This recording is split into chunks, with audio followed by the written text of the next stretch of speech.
All right, I know I look crazy, but I usually don't sleep too much when things like this happen. So we all know about what's going on in Louisiana. I want to prep everybody um, just how we can prepare right now. So today it's Sunday. It's 8:39 a.m. I believe this storm is supposed to make landfall later on today. We don't want to wait to start making our connections. So here's what we need. We need people that are already in the Louisiana areas that are going to be hit. We pray that nothing serious happens. We pray there's not a lot of damage. We pray there's no loss of life.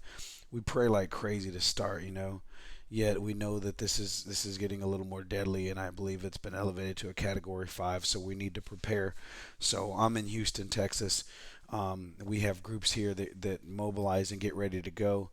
What we need is we need direct connection with leadership in the areas like uh, different area I mean you name it, if it's fire department, police department, different things like that is who connected us last time.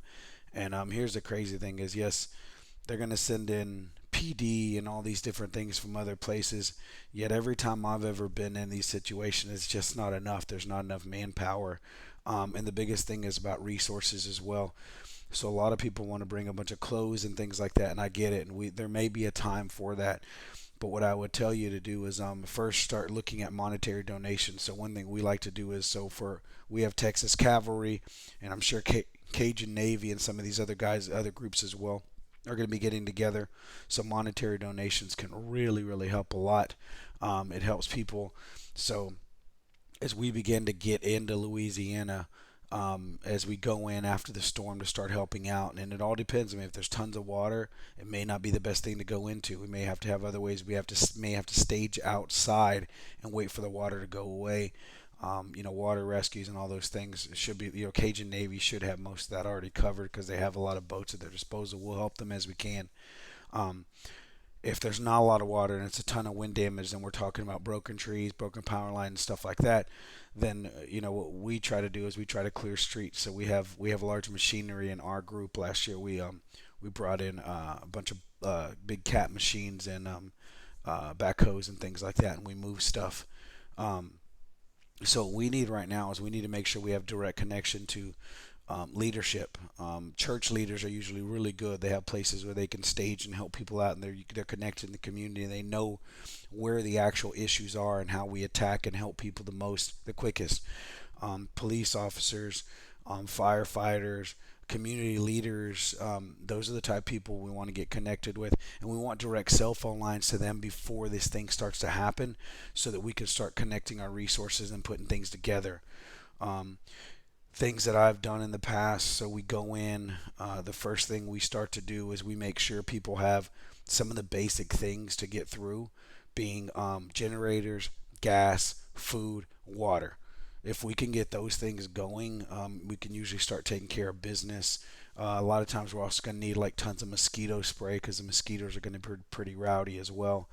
Um, just different basic supplies like that we like to bring in and get going and get people started.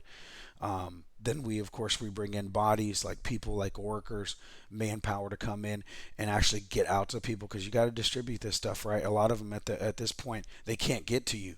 They don't have cars. Their cars are flooded or has been knocked around or the streets are blocked. So we have to find ways to get to them, and that takes manpower. So we set staging areas and we start mobilizing, getting people in and out.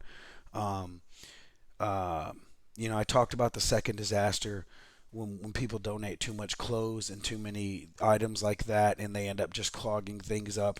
It's a lot easier if we can bring financials in and we can mobilize around the area that has the issues, and all the other areas that still have service and still have roads. What we do with those areas is we can buy from those Home Depots, those Lowe's.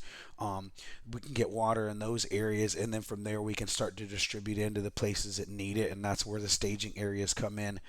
Um, so right now, the number one thing that needs to happen is leaders need to connect with leaders, and we need to start opening up the lines of communication. We need to start collecting. What we do initially, so our group is Texas Cavalry Disaster Response. We take monetary donations. we can start collecting that via PayPal. That's fantastic. What we end up doing is we end up connecting with organizations that are around the area, or maybe churches that are already in the area if they have generators and they're already going, and if there are stores that they can actually purchase stuff from, because that becomes an issue as well. Um, for them to go and utilize those dollars to go and purchase things and bring them in for the locals to get them taken care of. Other things I'm trying to think of. This is the basic right now. Open up the lines of communication. If you know people in those areas, ask them. Church leaders, community leaders, let me know, and let them be kind of your headquarters, your boots on the ground. As we go in my organization, the groups that I work with go in to Louisiana and begin helping, we are going to need people outside that are like in Florida and Texas or wherever, to let them know, like, this is what I need you doing. Get the word out, because honestly, when I get in there, yes, I help to organize. Yes, I help move people around. Yes, I help delegate and lead. Yet I'll be real with you. I get down and dirty. I'm working my chainsaw. I'm working the backhoes. I'm moving stuff. Like I'm there. There may be hours where you cannot communicate with me. So what we do is we designate a communicator, like somebody that is going to stay in communication with the people on the outside, with our people, and also with the local people, with like judges or police officers and leadership or whatever it is. There's just a lot of work that needs to be done in these time, guys. And I'm hoping we can start mobilizing right now. We can start getting connected on group feeds, like little group me's and text message, to start getting things together. Um, and as we go in, we'll just keep everybody updated and moving. This isn't my first rodeo. This will be my third trip for my third different third for my third different disaster with Louisiana. And the devastation you see in the families, like, guys, it's amazing. Last time I went in, I brought in $5,000, and as the stores started opening up, and you would just see people show up to their house. And I remember there was this family, and they had these little kids, and they just came back to check out their house after the storm, and the roof was gone, and the kids were just like asking questions, and the mom and the dad were like doing everything they could to like kind of calm them. And then I gave them, I think I gave them like $500, and they just started crying, and we prayed together. And it's just being a light when things are really dark, when people don't realize, like, these are natural disasters, like you can't control these things. And although this is strictly monetary stuff that we end up losing, as long as there's no life loss, we're truly blessed. And but it's still difficult for a family to move through the thought process of, we just lost our home, we just lost a little sense of security. And the people around us, usually their families are hurt too, so you have this whole family structure that's been hit really hard and shocked to their core. And there's just a lot to it, and I'm praying you guys, we communicate, we get involved. Make sure, I mean, no ego in this. It doesn't matter who does what. As I'm an EXP agent, I am already crossing the line to my KW agents and beginning having conversations with them. I don't care what you are. I don't care what denomination or church you are. I don't care what company you're with. We get together and we make shit happen. And that's all that matters, right? How much impact can we have as quickly as possible?